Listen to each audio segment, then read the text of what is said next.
门主，这是属下近来搜集的情报，请您过目。可有关于救治南君的消息？门主，关于救治火红仙子和他后人的事情，我们一直在查，可是没有线索。我想，或许……你想说什么？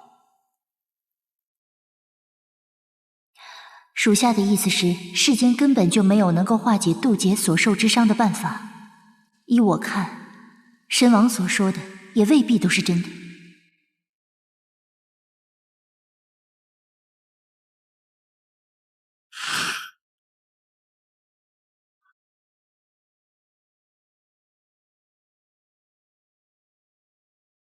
如果上天真的如此无情的话，我会让整个三界为他陪葬。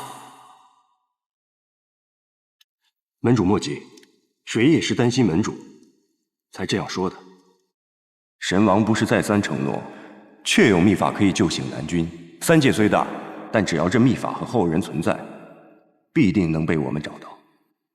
哼，神王说的话可不能全信。门主的意思是怀疑神王？若非是因为南君我们早已离开，我也不会为神王效力了。如今为了救治南君，我才不得不受制于人，听从神王的命令。不提也罢。对了，季农现在正在外面候着。啊，需要属下叫他进来吗？先不必了，你转告他，让他走吧。无间门不需要他。门主，我们费尽心思，不就是为了让季农加入无间门吗？正所谓欲擒故纵，我只是想看看他到底是否忠心。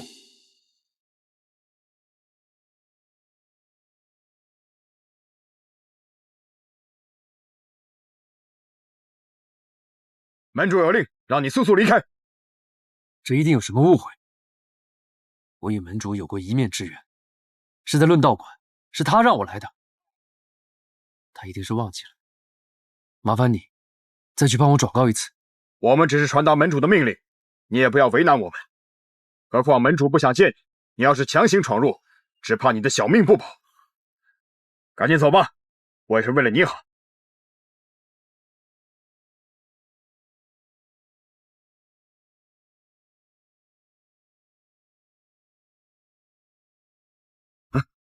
还不赶紧走！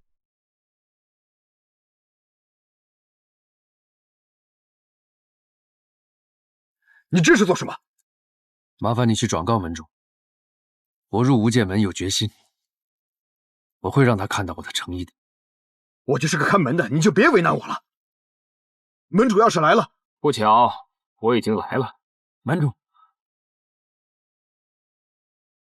的确，我请你来过无间门，你想都没想就拒绝我了。可如今却跪在我无间门，你走。门主，怪我当时狂妄无知，又被传言所迷惑，请门主接纳我，否则我就在此长跪不起，直到您答应为止。你看起来倒是一片真心，那我送你一份礼物吧。来人，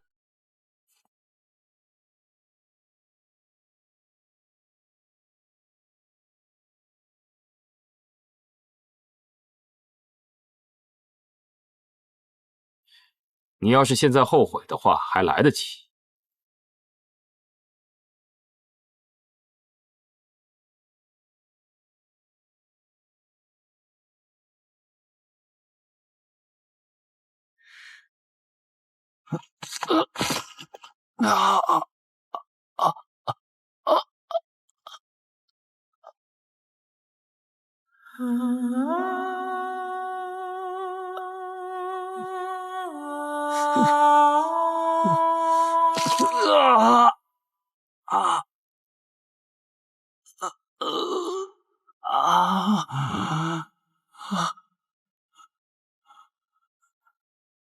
好了，你若是坚持不住了，没人拦你。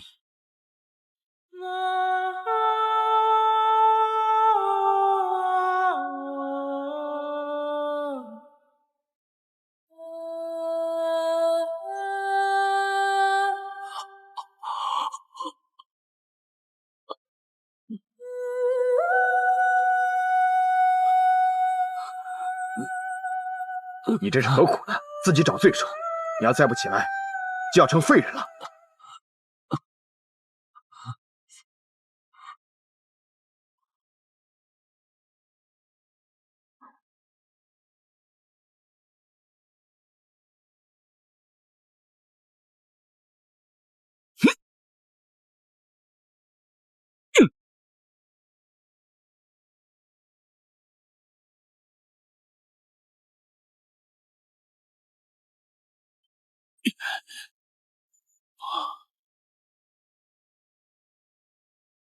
藏经阁即日起停止对外开放，任何弟子不得入内，否则会遭公规严惩。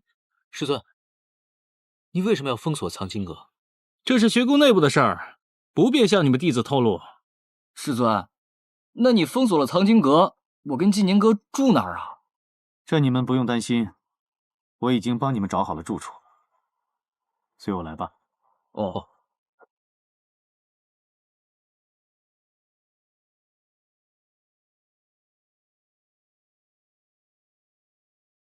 哇！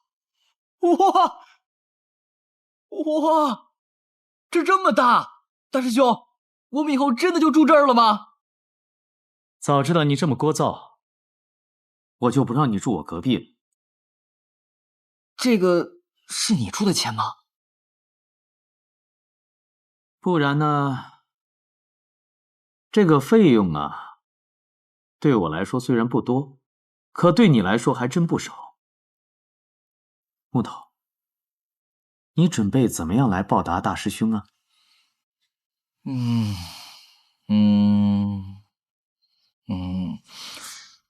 我给大师兄知道好多的傀儡，他们可以洗衣服、做饭、打扫卫生，做什么都可以。傀儡干活有什么诚意啊？我反倒觉得，如果是你亲自来做，那才能彰显诚意。我什么都没说，我说话了吗？不愿意是吧？咱们学宫后山还有很多山空着，这样吧，我看你还是趁早去占个窝，跟那些小妖兽们好好交流一下。大师兄，你说的那些我全都照做。好，赶紧去看看你的新窝吧。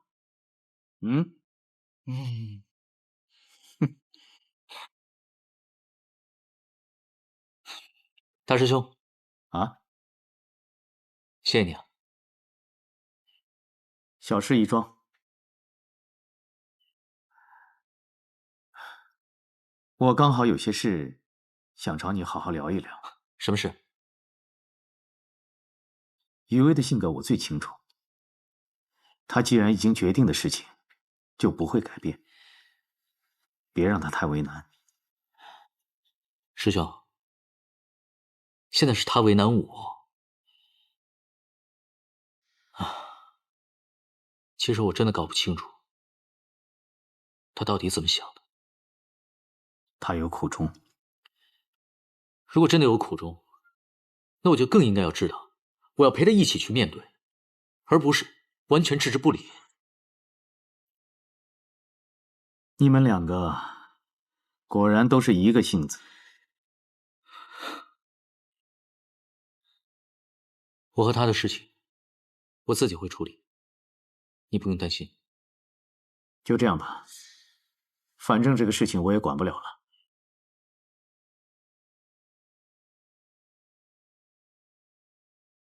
对了，纪宁，你可认识西岳郡主？谁？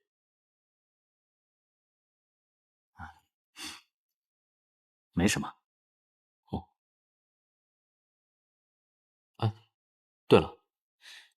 藏经阁为什么突然间封锁了？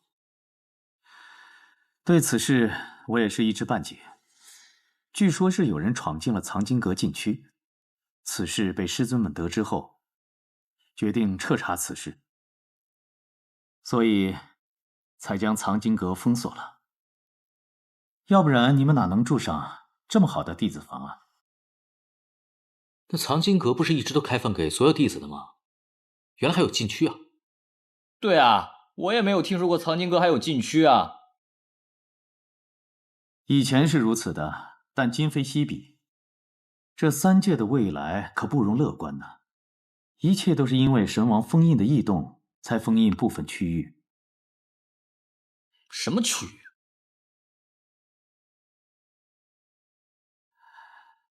好像是20多年前的历史区域。20多年前？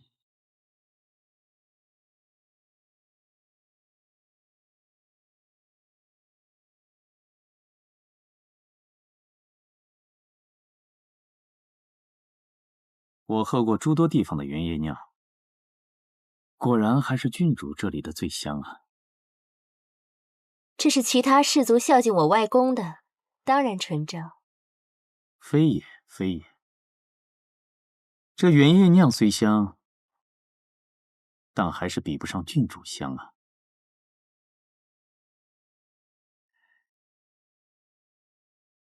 佳肴当前，美人相伴，人生快事，莫不过如此。邋遢，你若再言语轻浮，莫怪我对你不客气。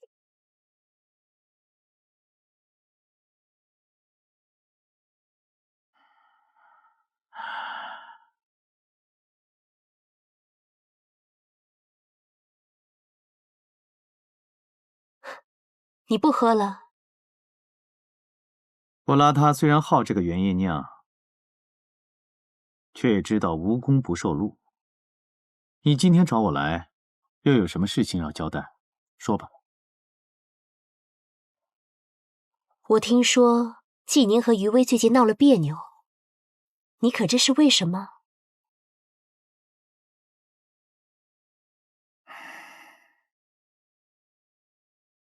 他人之事，我如何得知啊？你和余威从小在学宫里长大，二人虽貌似不合，但我知道，余威此生最信任之人，除了殿才道人，便是你。若你不知，还有谁人会知道呢？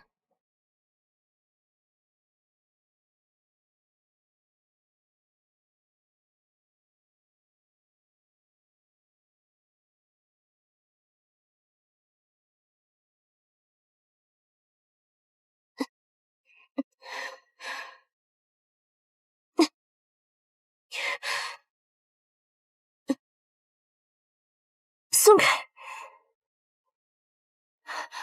邋遢道人，你真的是越来越没有分寸了。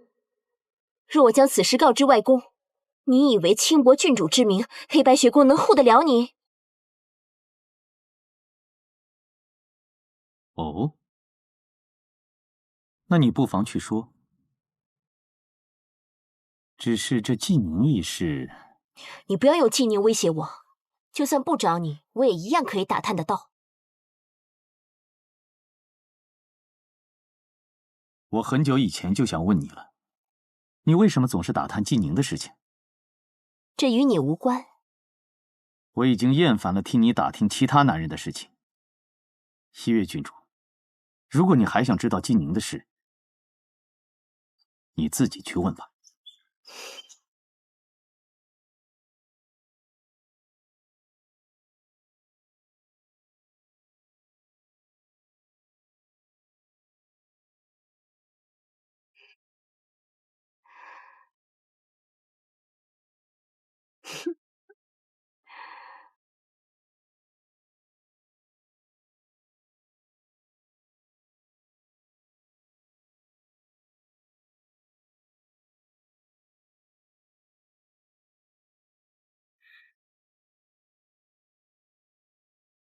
我知道你不想见到我，可我这次来不是为了私事，我是对藏经阁被封锁一事有点疑惑。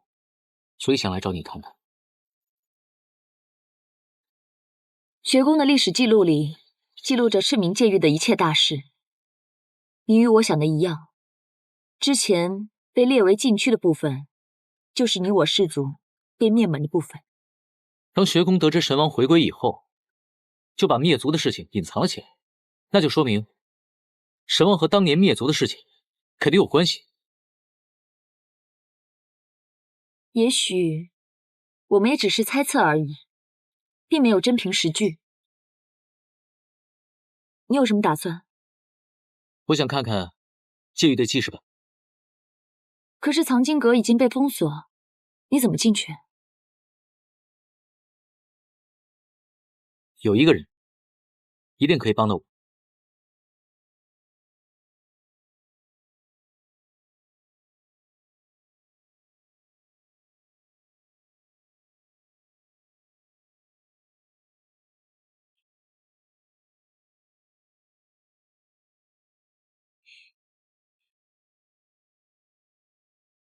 大师兄，你来找我是为了藏经阁一事吧？果然什么事情都瞒不过你啊。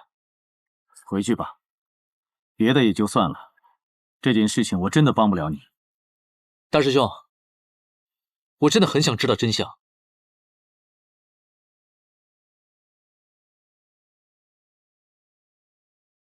纪宁，真相不是问题的答案，而是问题的开端。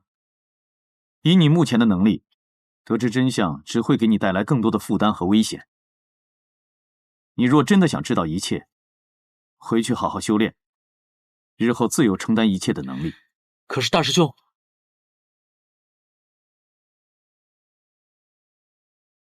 冲动解决不了任何问题，你如果执意，我必不拦你。但你最好想清楚冲动行事的后果。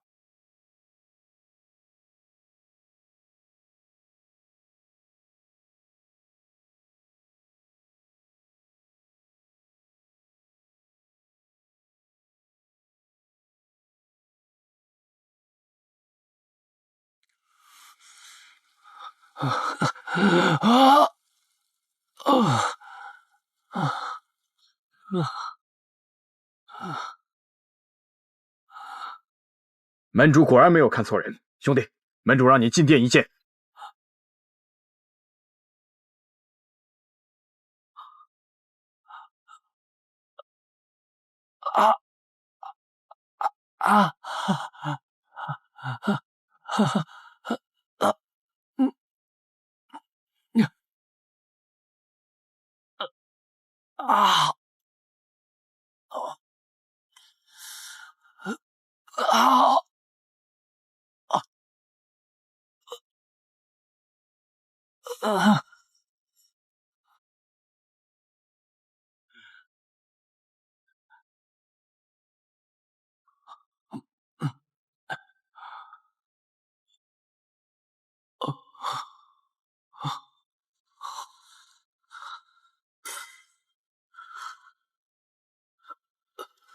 参见门主。不必跪拜我，我无间门从无跪拜之礼。在下不明白，人生来不分高低贵贱，只有后天的强弱之分。我东岐一统无间门1000年，从来都不是以凡夫俗子的东西牵制于人，去束缚属下。何况我无间门向来只有英雄和强者，你又何须向我跪拜讨好？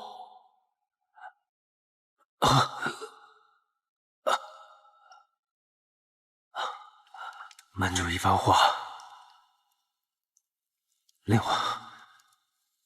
醍醐灌顶。看来我技能终于找到了可以大施拳脚之处。大施拳脚，你首先要证明你的实力。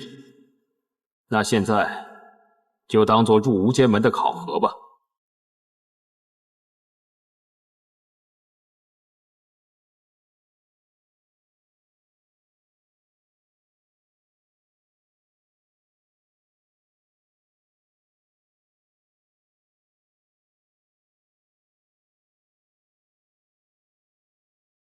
给我杀了这3只灵雀！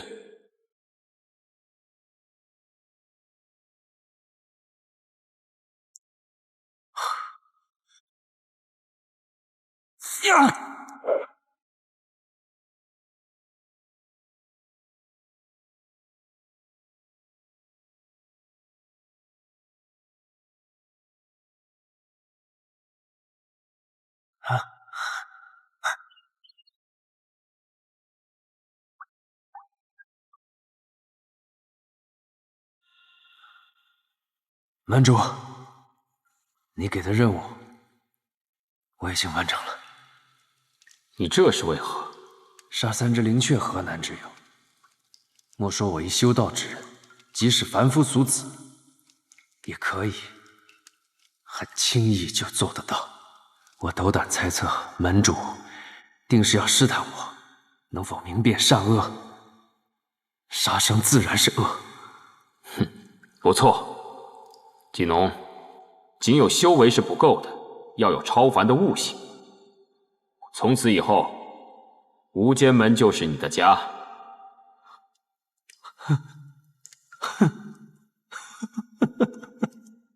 谢门主，谢门主，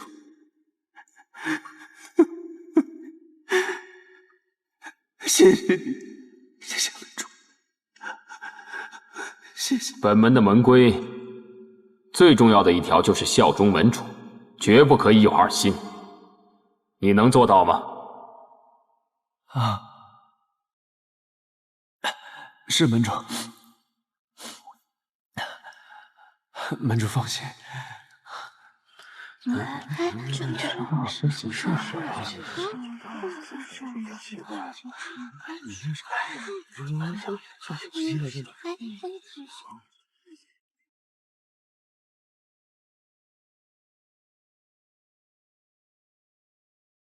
银雪问剑，季宁，你们2人把我昨天教授的剑法再演练一遍。是。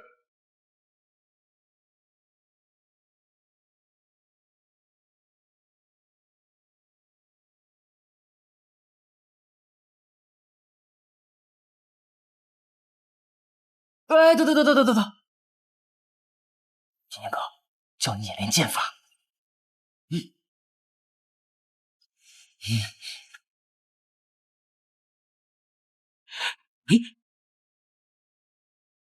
金金哥，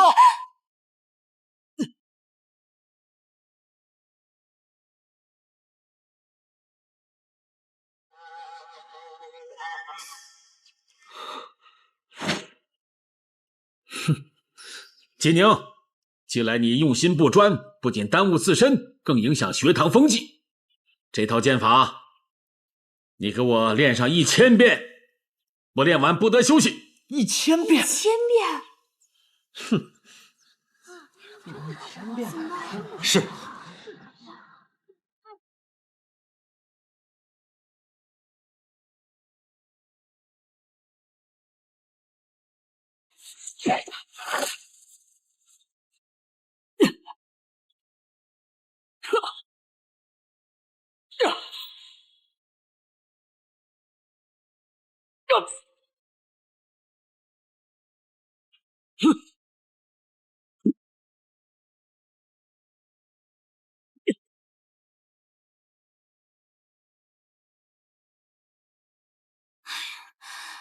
这样练下去，不得把人累死呀！不行，我要找长青师尊说理去。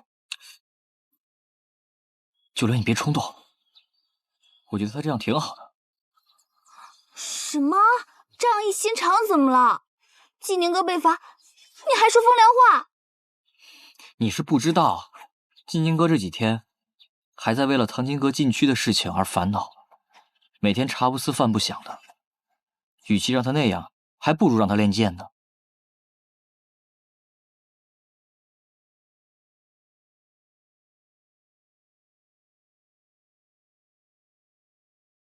季农，以后这里就是你的房间了。从今天起，你就是无间门的人了。若是以后有什么不懂的地方，就随时来找我和童左使。愣着干嘛？进来啊，季兄。啊，这里虽说是寒碜了些，可是也能遮风挡雨。若是有什么需要的，记得告诉我们一声。不用了，晚上能有个地方休息睡觉，我就心满意足了。好歹你现在也是无间门的人了，以后若是你愿意乖乖听话，好好守规矩，保你荣华富贵，享用不尽。我这个人呢，从来不奢求什么荣华富贵，不过规矩，我有自己的规矩。童云，我们先走吧，让季农在这好好休息。季兄啊，无论你以前在什么地方守不守规矩，其实都不重要。重要的是，在这无间门，我和水翼的话，便是规矩。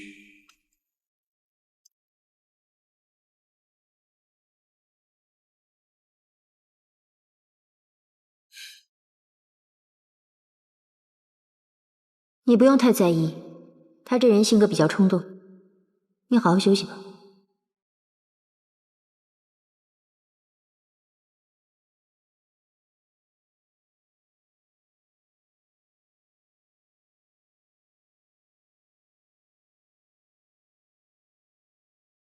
我好担心，季宁哥一出事，我的心就揪着。九莲，你就别担心了，季宁哥不会有事的。我怎么能不担心呢？你看他都瘦成那个样子了，我最近他是瘦了好多。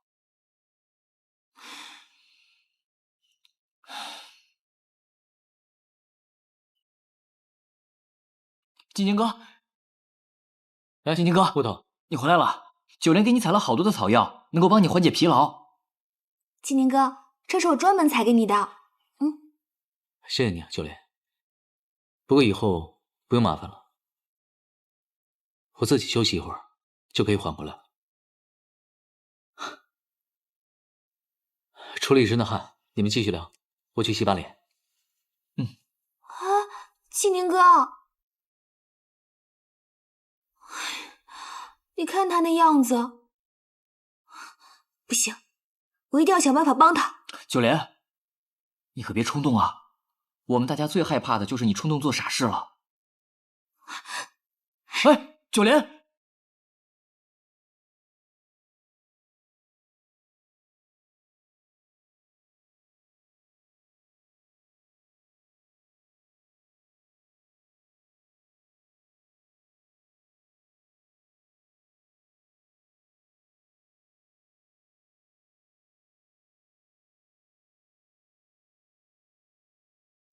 既然担心他，又何须这样忍着，让你们彼此都痛苦呢？我可从来都是随性的人，我理解不了你。我想此刻他最想见到的人也是你。你最好还是去看看他吧。算了吧。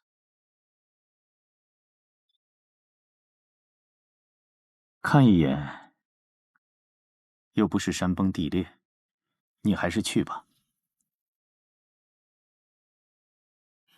师兄别劝我了。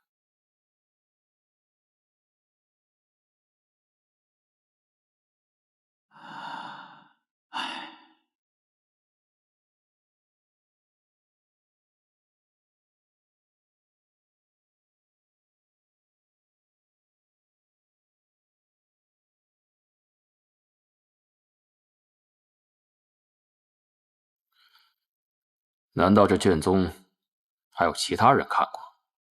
除了门主，就只有左右二使有权利查阅。好，那你下去吧。是。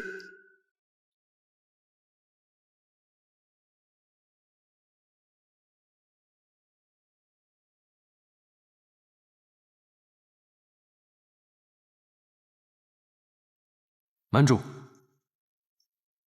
季农，你进无间门也有些时日了，你告诉我，现在无间门在你眼中是什么地方？无间门以贩卖天下情报为主，因此在各地设了论道馆、青楼与茶馆。无间门的人化身成无数的身份潜在民间，为的就是收集情报。可世人都说我们无间门是无恶不作之地，可是无间门从来不滥杀无辜，杀的都是该杀的人。只可惜世人目光短浅，容易听信谣言，危言耸听。久而久之，无间门就被世人误会了，惧怕了，也被正道唾弃。很好，来人，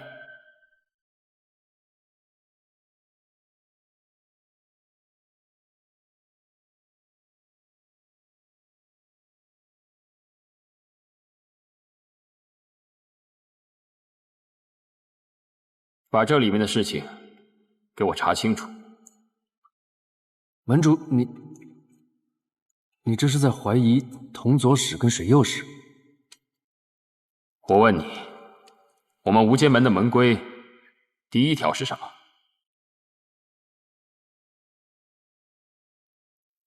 禁止内部私斗。好，那你下去查清楚，不管查到什么，都如实汇报。是，门主。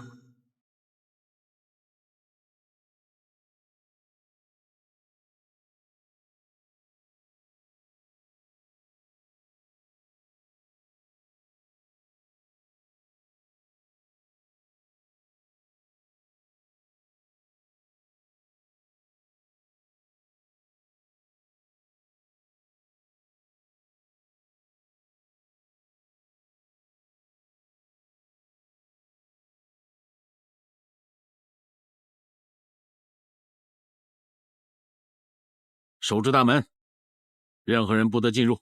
是。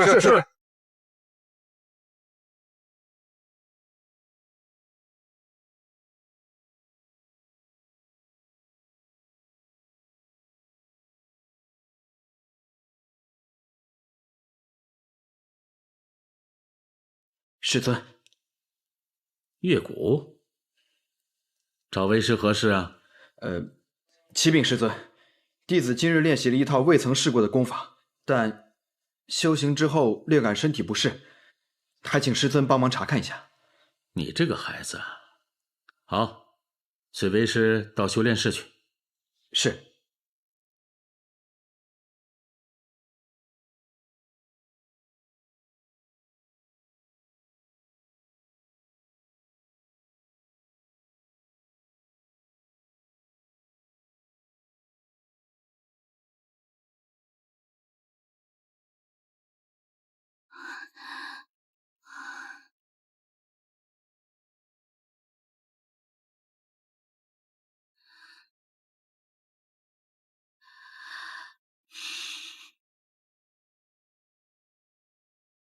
那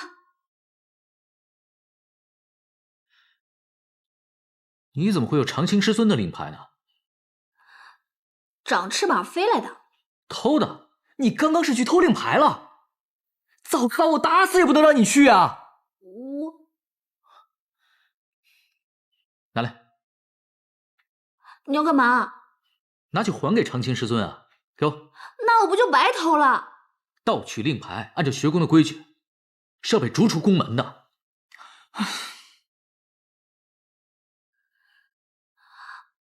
不就是逐出宫门吗？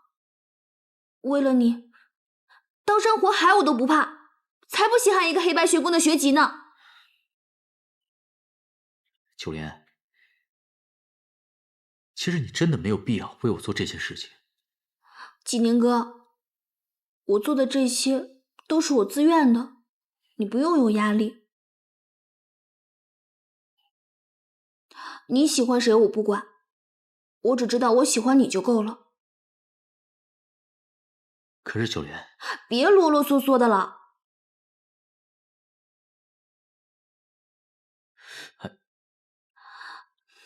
金宁哥，我的眼里没有对错，只有你想做和不想做的事。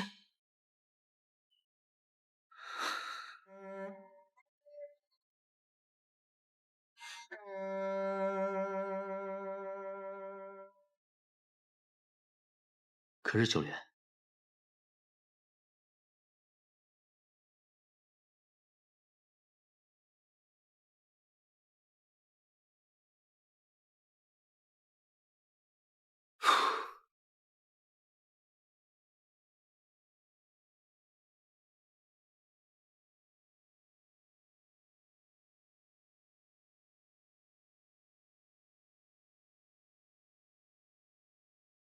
论道馆现在极其萧条，要想想办法才是。季农，季农，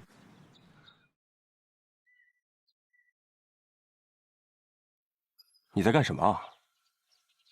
虽说你现在是无间门的人，可谁给你的权利让你查我的账务？哎，你别生气，是门主让我来这边了解一下账目的情况嘛。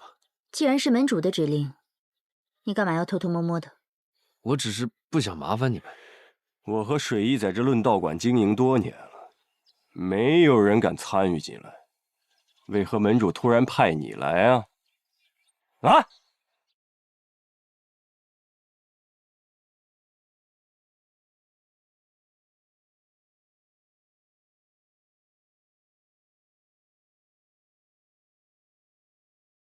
既然门主把账簿交予你，那就是信任你，我也信任你。可是你不要让我们失望啊！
是谁？还不出来！快给我出来！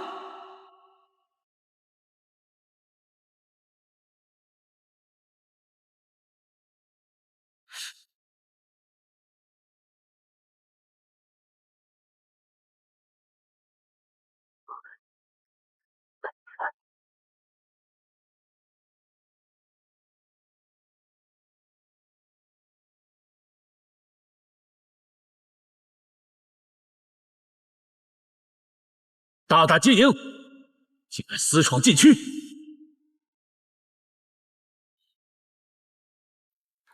自从学宫建立以来，还从未出现过此类恶性事件。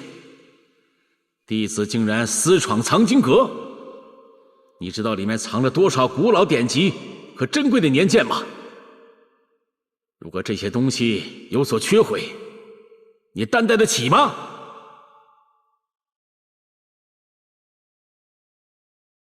纪宁，我问你，你为何要这样做？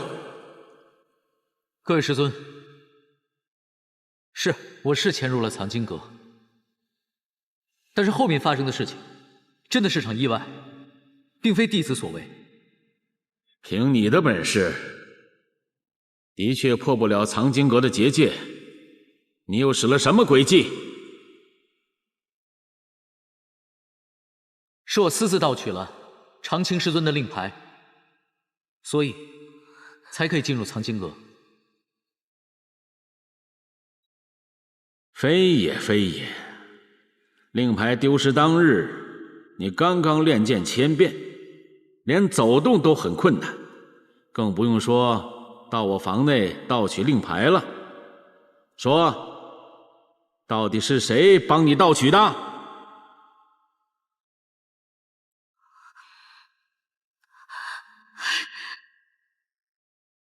此事全是我一人所为，请师尊责罚。为了纪宁，你就忍着吧，算我求你，好不好？千万别冲动。殿才师兄，这个纪宁可是你的亲传弟子，我若罚他，你恐怕又要包庇护短了吧？此事纪宁的确有错，长青师弟又是受害者，处罚他理所应当。不过师弟啊，看在纪宁初犯的份上，可不可以从轻处置啊？哼，果然你又在包庇他了。既然你这么说，我也不便为难纪宁了。这样吧，就罚他面壁10日。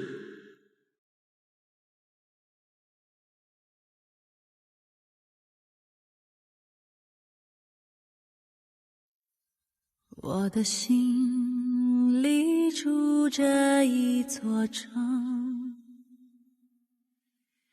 你是城里的那一扇门，我们牵着脚注定的绳，穿过一眼又一瞬红尘，手上握着万千山河，也不及你一抹红唇。你的笑让星辰都触动，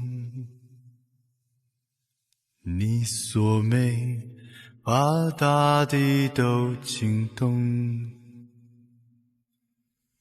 我不想做什么英雄，只愿把魂绕在你手指中。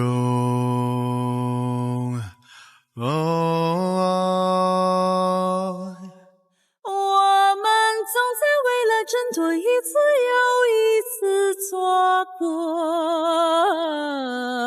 我们总是为了承诺一再被命运糊弄，凝视挂在天上的彩虹，抓不住却瞬间流走，只愿为你，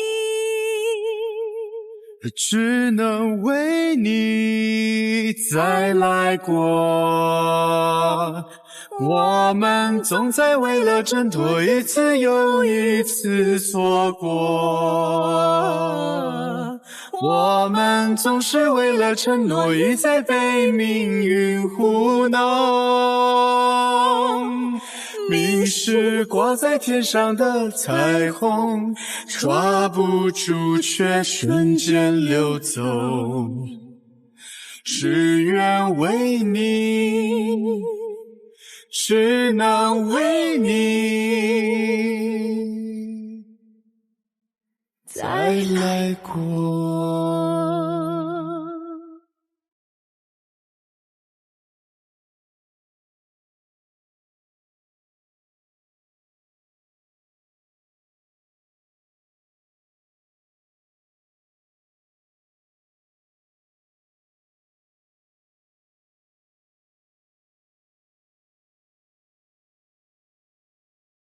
哼，果然你又在包庇他了。既然你这么说，我也不便为难纪宁了。这样吧，就罚他面壁10日。天才师兄，你以为如何呀？哈，犯错自当受罚，这已是长青师弟宅心仁厚了。好。罚纪宁面壁10日，无水无食，伐朝宫规，不得休息，直到面壁结束为止。无水无食，你这是要纪宁的命啊！长青师尊，万万不可呀！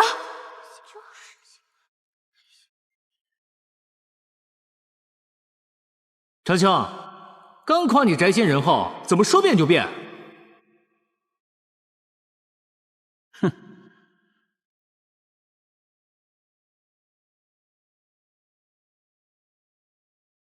师尊，我身为大师兄，没有看好纪宁，也有过错。如果您要罚他，就一并罚我吧。大师兄，你何必啊？邋遢，别以为你身为明霄长公的亲传弟子，就妄图保护所有人。纪宁是殿才师兄的亲传弟子，师兄都没说什么，你就不必节外生枝了。你什么你？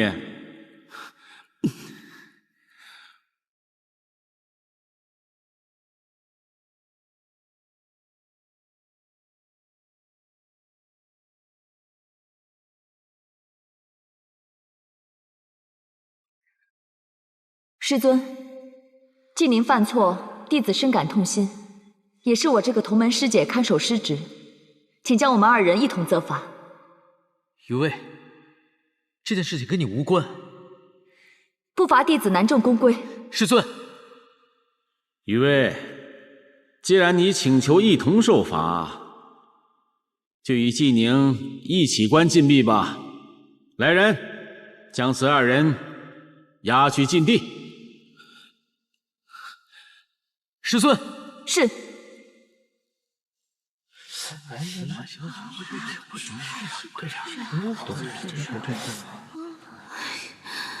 不是，这无水无食，那不死人也废掉了呀。那能怎么办？现在殿才师尊都没有办法。对了，九莲，关键是等他们出来以后，一定会很虚弱的。你看能不能给他们准备点上好的药材？对，你说的没错。看来我要回趟东岩市了。回东岩市？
父亲，不行，就是不行。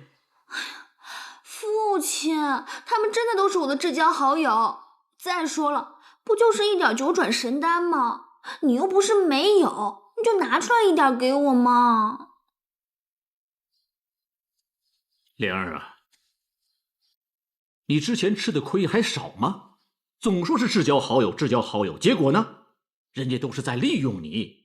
有谁真正把你当过朋友？可这回真的不一样，纪宁哥他从来没有拿我当东岩市的公主看待过，他也不像别人那样围着我团团转，相反，跟他在一起，我还学到了很多做人的道理呢。你说的就是记事部的那个小子纪宁，对吧？你不会是喜欢他吧？父亲，我告诉你，莲儿，不行。为什么？你不是不知道，我们东岩市是以医药传家，法术并不高，因此很多部族对我们一直虎视眈眈。我希望能与大的部族联姻，以保护我们东岩市。你怎么可以喜欢上那种小部族的人呢？父亲，在你眼里，我就是个联姻的工具吗？我知道你不愿意，可是人在这个世上，不是所有的事情都能够随了你的心愿。你身为东岩氏的公主，自小到大养尊处优，你所得到的一切都是东岩氏族的人给的，你不能只为自己着想啊！可是，这也不能拿我的终身幸福来换取吧？这叫什么话？你怎么知道为父为你选的人，你不会喜欢上呢？我心里只有纪宁哥，除了他，我谁都不要。来人！干嘛？啊！放开我！将他软禁在房中，没有我的吩咐，不许离开房门半步。父亲，你不能软禁我，我还要回学宫学艺呢。都怪我将你宠坏了，才使你如此忤逆。学宫那边我会向你的师父告假。你给我好好待在家里，收收心，别再想着纪宁那个小子。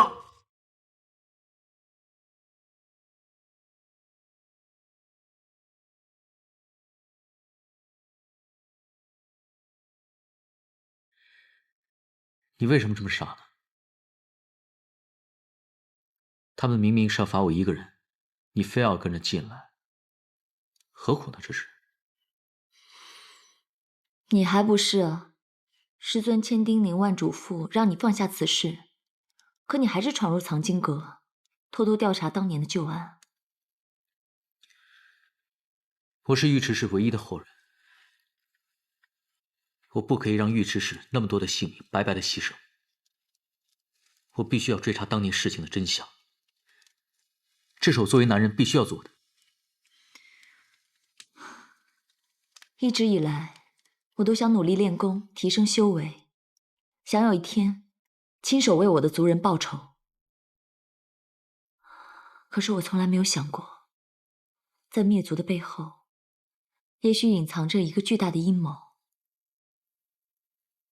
师尊越是隐瞒，就越说明这件事情背后牵扯到的人和事，肯定更为复杂。我知道师尊是想要保护我们，但是我怎么可以为了自己的安危，而让这件事情不了了之呢？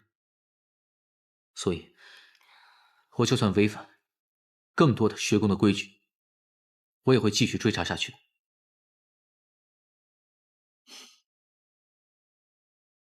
不过说起来，你是我认识这么多人里违反过宫规最多的人了。不过，为了完成自己的使命，有些原则是必须要打破的。嚯！如果师尊听到你这么说，他肯定要给我再加一个罪名，就是把学宫里面最听话的弟子都给带坏了。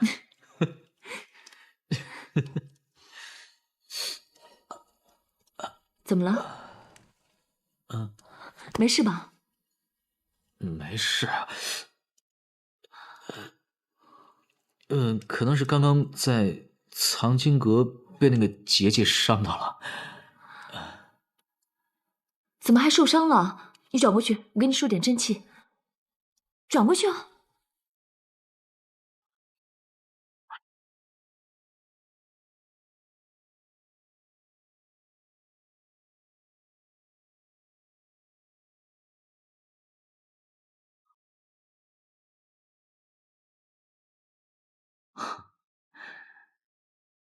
你还关心我，就代表你心里面还有我，是吗？我的心意之前已经跟你说明白了，这次帮你只是职责所在，你不要误会了。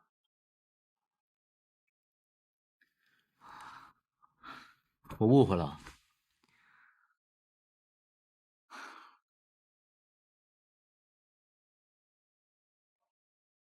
就算你不接受我，那至少还是可以跟我结为盟友，继续追查当年灭族案件的真相吧。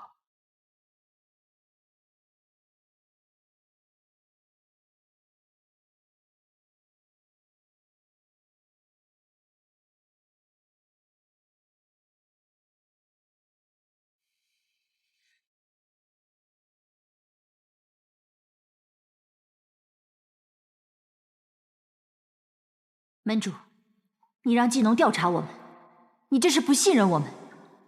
水翼，你知道我当初招季农是为了什么吗？你曾经说过，是因为种子。这只是其中的一个原因，最重要的是他为人难能可贵，是我无间门缺席的人才，我是真的很看好他。既然门主都这么说了，那我以后就全力以赴扶持季农好了。我知道，一直以来你都是忠心耿耿，绝无二心。可是你不能保证无间门所有的人都像你一样。你的意思是，你怀疑童宇？这论道馆最初是我无间门收集情报的地方，可是这20年来，童宇假借收集情报为由，私藏了无数原液酿。你知道，私藏修炼功法的原液酿到底是何居心？不用我说，你也该清楚吧？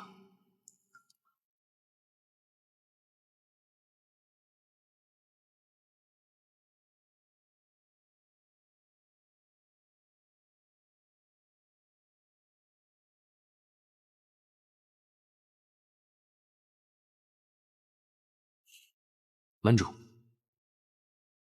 季农，我交给你查的事情进展如何？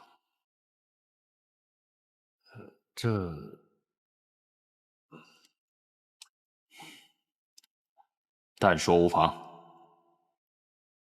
经过证实，童佐使确实私藏了数万斤的原液酿，存在他房间的法器里面。不可能！水幼时要是觉得不可能，可以自己去他房间看看。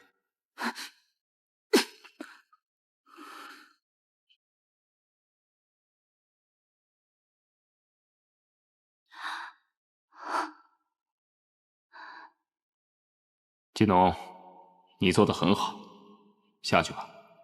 是。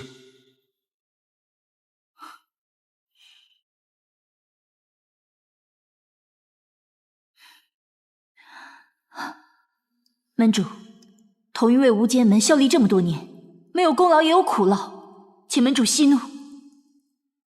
私藏原液酿，我也不会严重责罚。可是你跟他一起共事这么久，居然一点都没有察觉吗？属下知错。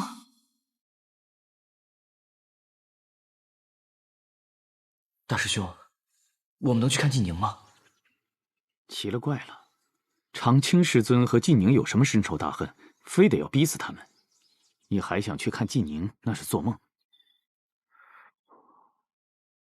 那我问琼华师尊要的丹药，可曾送进去了？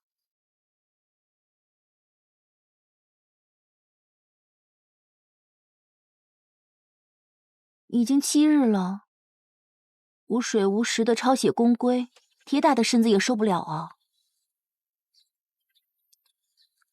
长青师尊欺人太甚，要不我们联合起来，去找他们抗议？还想抗议？折损了长青师尊的面子，季宁他们更得遭罪。那我们也不能这么坐以待毙呀！坐下。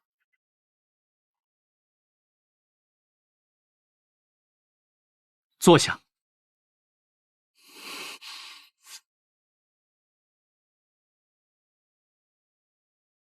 你们都先冷静下来。这件事情绝非表面那么简单。那大师兄，你是在怀疑什么吗？长青师尊看管藏经阁数十载，从未有丢失或者被盗的情况发生。九莲又是个马马虎虎的性子，怎么可能如此轻易的就偷走了令牌呢？难道说长青师尊故意让九莲得手？大师兄，你这有点异想天开了吧？那他们究竟为何如此呢？说你是木头还没冤枉你，你们是晚辈不知道。长青师尊和辩才师尊是有过恩怨的。当年长青师尊想做3大掌事之首，别看他道行修为，通通比不过辩才师尊，野心倒是大的可怕。后来殿才师尊不负众望，成为掌事之首。长青师尊表面上虽是处处礼让，心里却记着仇呢。原来还有这么一段渊源。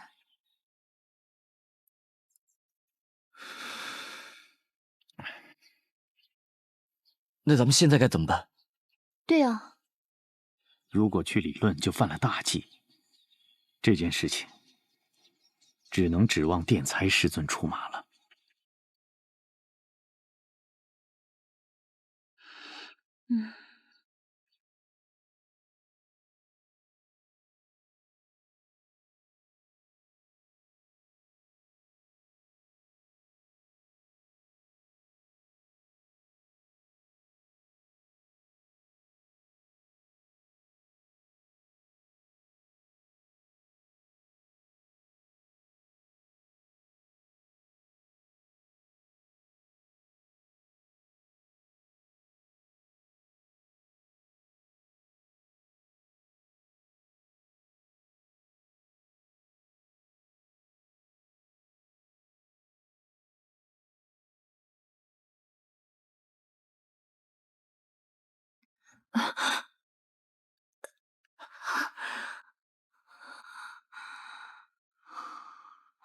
怎么了？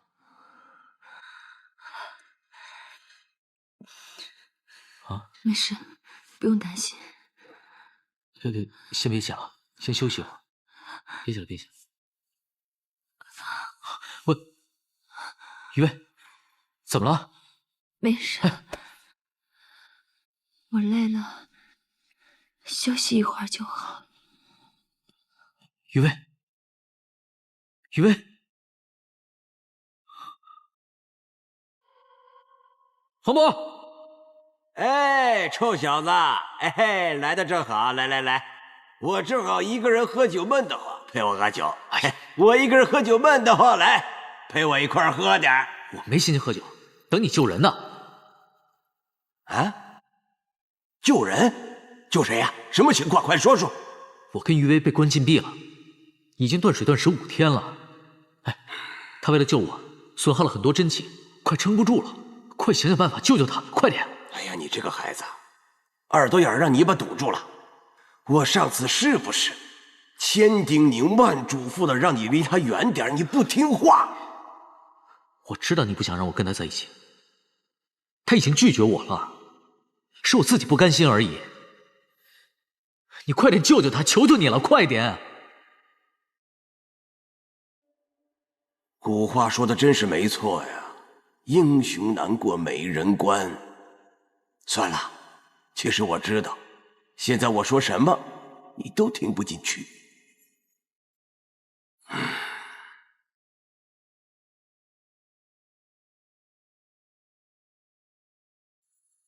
去吧。谢谢。等等。怎么了？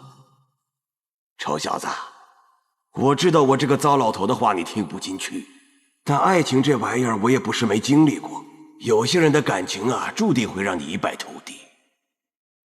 你要是执意和于薇在一起，就只会是这个结果。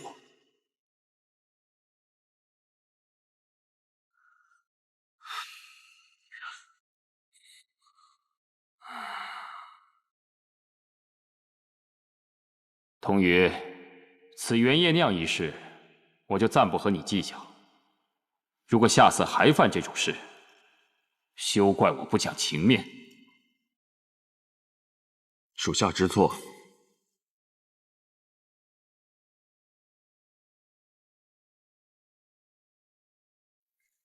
季农，门主，自你加入无间门以来，世事勤勉，皆有分寸。从今日起，特提升为从使，直接受命于铜佐使和水右使。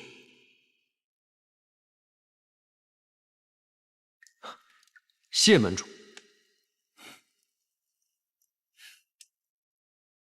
恭喜季从使。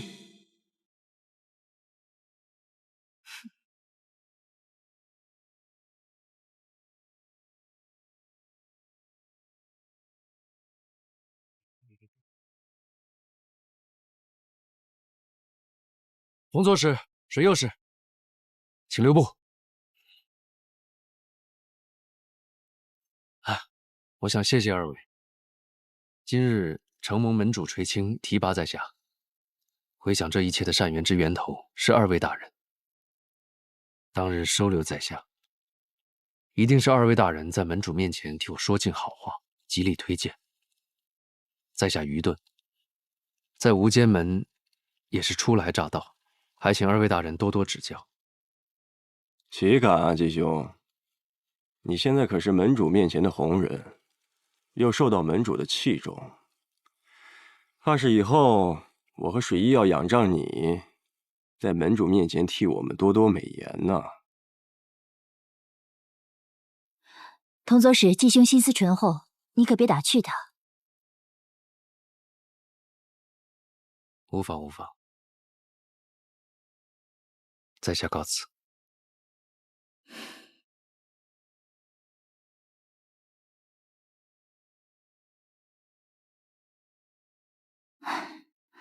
你这个人呐，何时能改改你藏不住心思的毛病？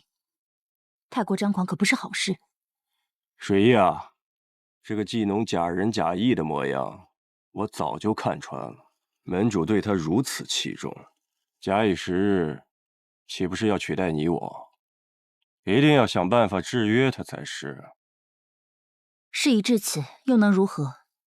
更何况门主器重他，你若是与他作对，岂不是给自己找麻烦吗？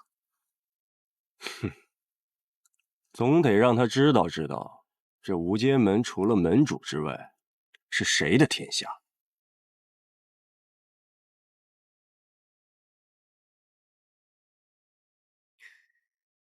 关于藏经阁之事，弟子心有疑问。果然还是被你察觉了。事关季宁和余威的清白，弟子我绝不能袖手旁观。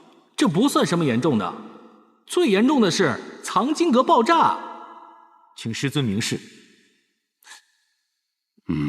既然你已察觉，我也就不再瞒你了。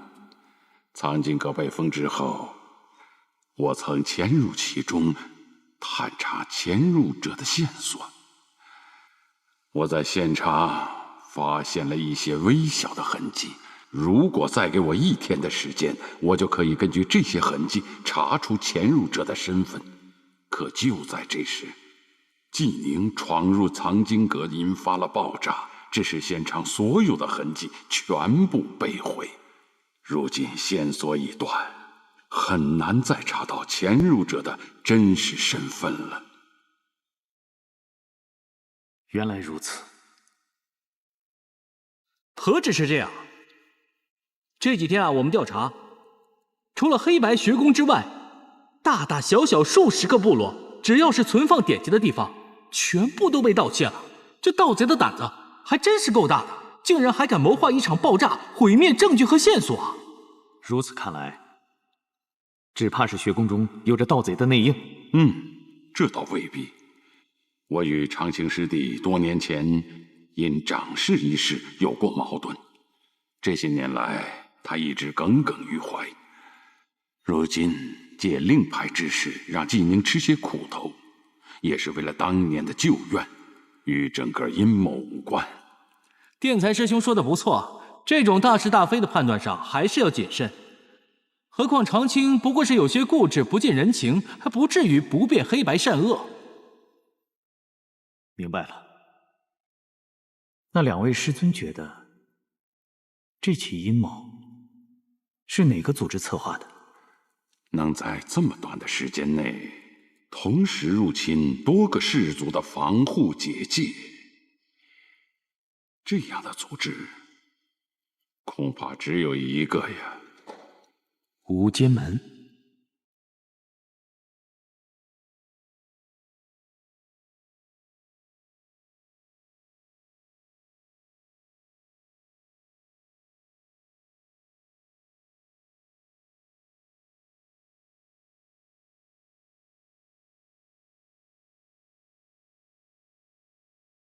谁又是？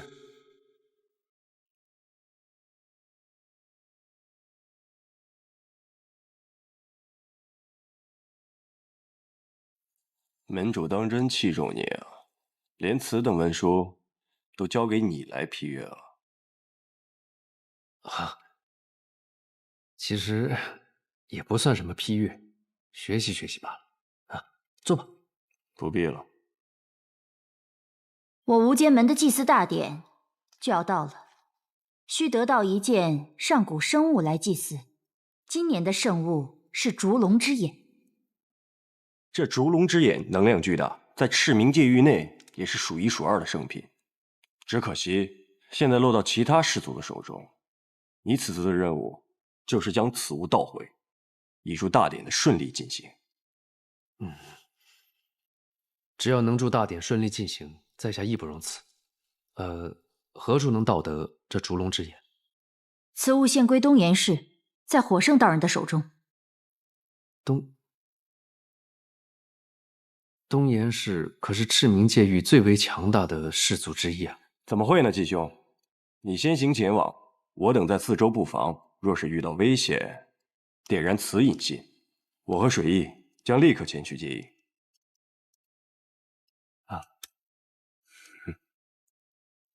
事关重大，好好干。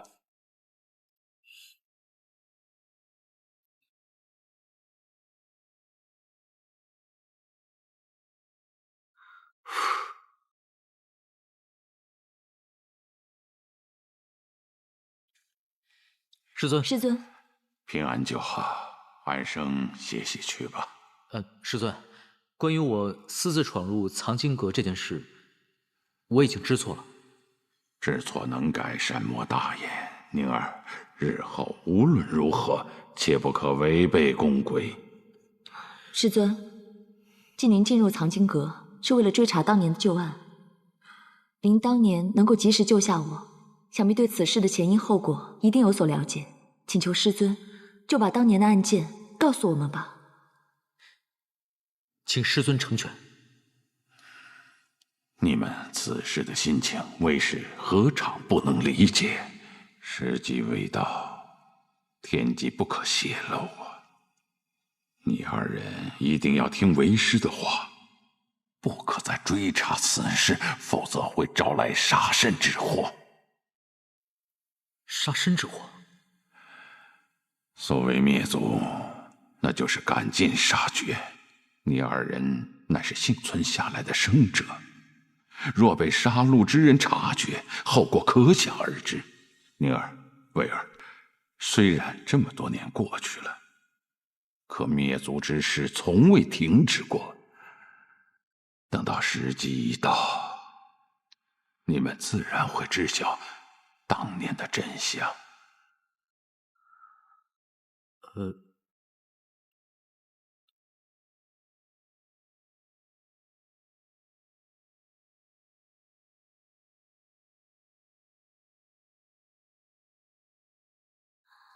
哎呀！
上！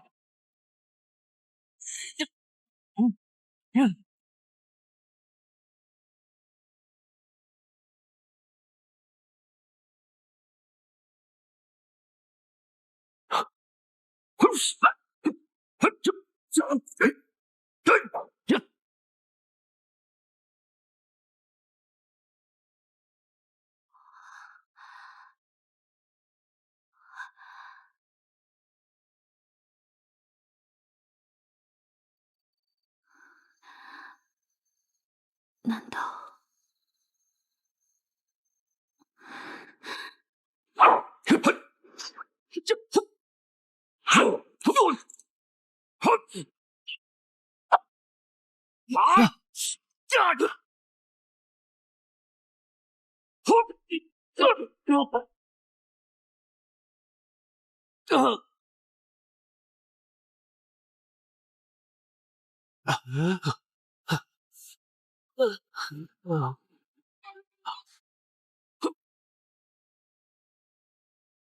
大胆贼人，不要将他放走！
你先行前往，我等在四周布防。若是遇到危险，点燃此引信，我和水翼将立刻前去接应。我那么信任你，为什么要欺骗我？为什么要欺骗我？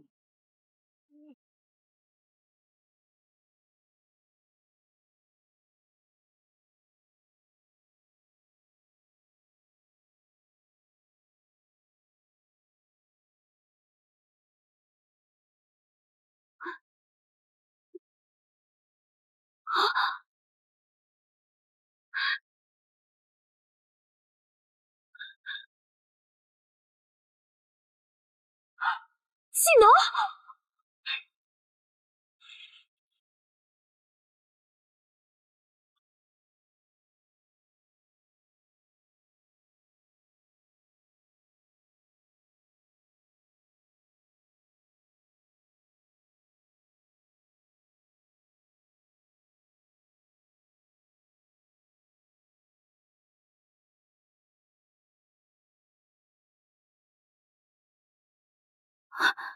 好烫啊！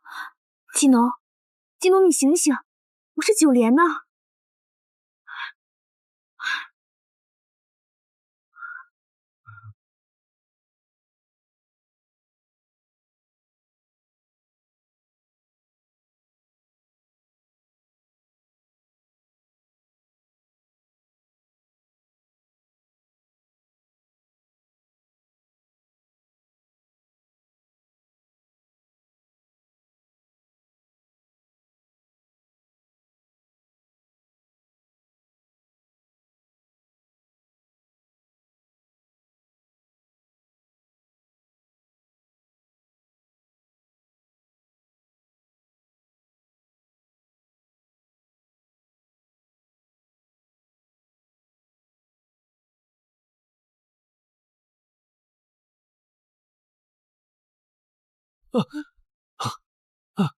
技能，你醒了。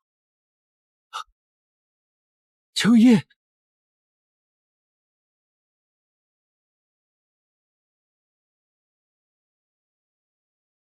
九连，我怎么在这儿？你昨天晚上受了重伤，晕倒了。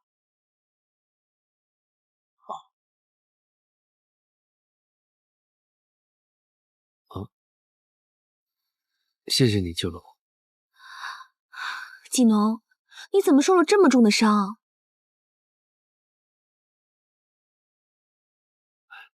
那妖兽实在厉害，是我自不量力。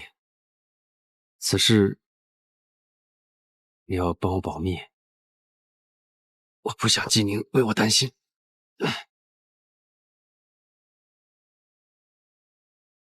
你还是先担心他吧。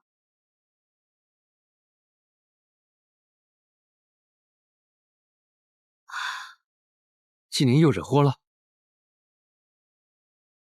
是我偷了长青师尊的令牌，怂恿季宁去做他想做的事情，于是他就违反了宫规，被关了禁闭。我就偷偷溜回了家，想拿父亲的灵丹妙药给他，结果父亲不仅不同意，还把我大骂了一顿，关起来了。我又没干坏事，他为什么这样对我？于是我就从家里偷偷溜出来了。你疯了吗？季农，你怎么了？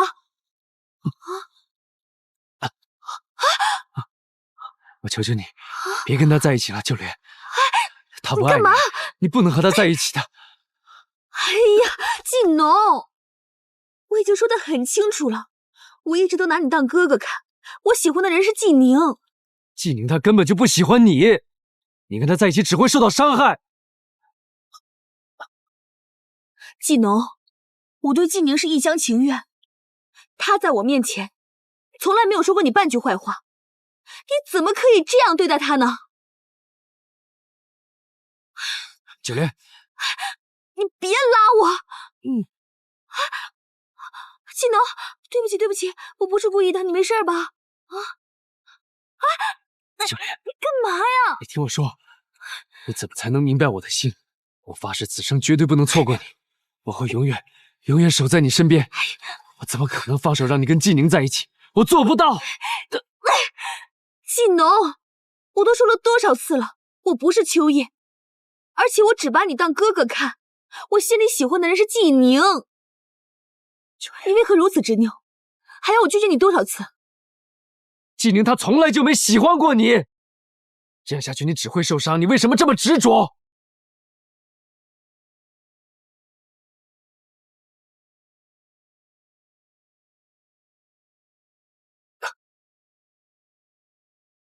这是我跟他之间的事情，与你无关。怎么会与我无关？我喜欢你，我不允许任何人伤害你。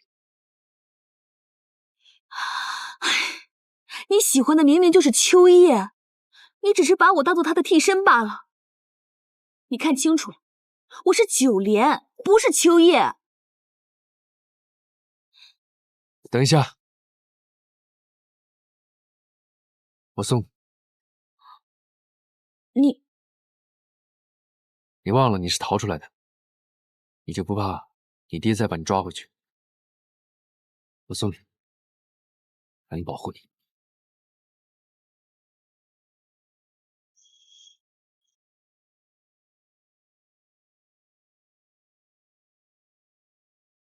哎，木头，季明哥呢？九莲，你回来了？不是你拿个药怎么拿了那么久啊？我都担心死了。我跟你说，好了，你父亲已经飞信过来了，说你受伤了，你没事吧？啊？这事说来话长。哎，你怎么跟他在一起啊？那谁啊？我。哎呀，木头，我问你，季宁哥到底怎么样了？季宁哥呀，季宁哥挺好的。你还要回去吗？我当然要回去了。那个，等一下，九莲，你是不是逃出来的？怎么了？你父亲呢？现在正派人在学宫等着你，只要你一回去，他就给你抓走。看他这个阵势啊，不会善罢甘休。这怎么办啊？我如果不回学宫，我还能去哪儿啊？去我那儿吧。不行，我要回去看季宁哥。哎，我终于明白，为什么我小时候，师尊就从来不让我离开学宫半步？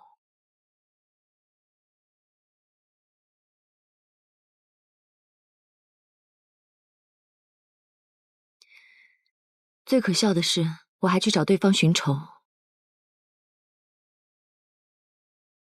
却不知我自己竟是被杀落的目标。余薇，有我在，你不用害怕。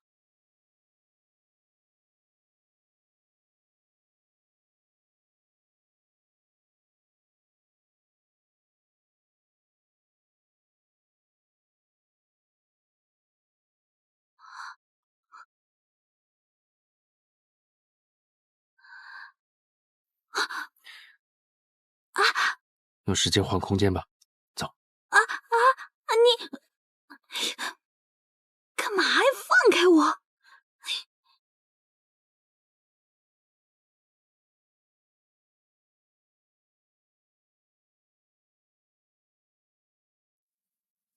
我的心里住着一座城，